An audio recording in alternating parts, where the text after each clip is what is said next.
Sobat Rupiah, tahukah Anda bahwa Indonesia membutuhkan dana investasi sebanyak 37.000 triliun untuk menjadi negara berpendapatan menengah tinggi? Dalam Rancangan Pembangunan Jangka Menengah Nasional tahun 2020 hingga 2024, Kementerian Perencanaan Pembangunan Nasional menyebut kebutuhan investasi pada tahun 2020 hingga 2024 mencapai 37.447 triliun untuk mendukung target pertumbuhan ekonomi rata-rata sebesar 6%. Dari total nilai tersebut, porsi pembiayaan oleh pemerintah dan BUMN hanya sebesar 13,8% dan 7,9%. Lah, terus sisanya gimana dong? Sisanya? Ada beberapa jenis sumber pembiayaan untuk memenuhi kebutuhan dana tersebut. Salah satunya dengan melakukan sekuritisasi aset. Inti utama dari sekuritisasi aset ialah penciptaan surat berharga berupa surat utang dengan agunan aset. Contoh sederhananya seperti ini. Bayangkan apabila Anda adalah pemilik bank yang memberikan kredit kepemilikan rumah atau KPR kepada seorang nasabah selama 20 tahun.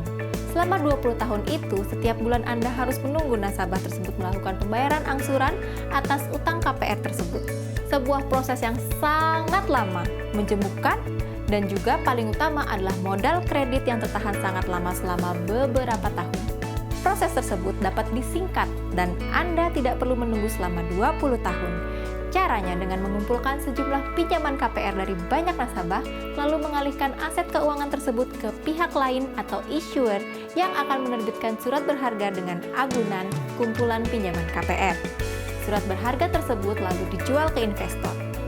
Dengan cara ini, bank akan mendapatkan kembali modal pinjamannya dan bisa menyalurkan pembayarannya kembali kepada nasabah lainnya. Emang sudah ada yang pakai program ini di Indonesia? Tentu sudah. Beberapa perusahaan di Indonesia sudah melakukan sekuritisasi aset. Contohnya adalah Bank Tabungan Negara yang menerbitkan efek beragun aset senilai 2 triliun rupiah dengan menggandeng PT Sarana Multigria Finansial. Saat ini pelaku sekuritisasi aset di Indonesia masih terbatas pada BUMN dan perbankan. Sebagian besar aset yang dijadikan sebagai agunan atau underlying aset masih berupa kredit perumahan. Dari sisi permintaan atau investor, saat ini masih banyak yang belum familiar dengan instrumen sekuritisasi aset, baik investor institusional maupun investor retail. Oh gitu toh. Terus? Terus lagi. Sini Mas, aku jelasin. Sesuai blueprint pengembangan pasar uang 2025, salah satu inisiatif yang akan dilakukan Bank Indonesia ialah mengembangkan pembiayaan ekonomi dan pengelolaan risiko, terutama sekuritisasi aset di pasar uang sebagai alternatif sumber pembiayaan berjangka pendek. Bank Indonesia bersama otoritas terkait terus berkoordinasi, berkolaborasi, dan berkomunikasi dalam mengembangkan sekuritisasi aset. Otoritas di pasar keuangan berperan penting dalam menjaga tata kelola penerbitan efek beragun aset, serta memastikan pemenuhan market conduct dan perlindungan konsumen. Untuk lebih jelasnya, Om Swastiastu, Assalamualaikum warahmatullahi wabarakatuh, salam sehat, salam semangat.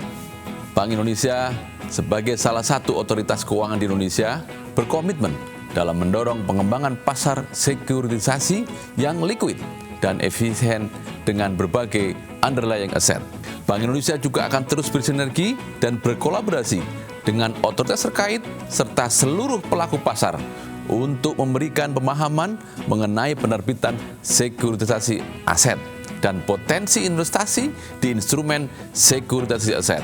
Dengan blueprint pengembangan pasar uang atau BPPU 2025, mari kita bersama bertransformasi menuju pasar uang modern dan maju di era digital. Assalamualaikum warahmatullahi wabarakatuh. Om Santi, Santi, Santi Om. gimana? Udah jelas? Sudah Mbak. Nah, kalau begini saya semakin mengerti apa itu sekuritisasi aset di Indonesia. Makasih Mbak. Loh, kok sudah di sana? Sobat Rupiah, sekian dari saya. Sampai jumpa.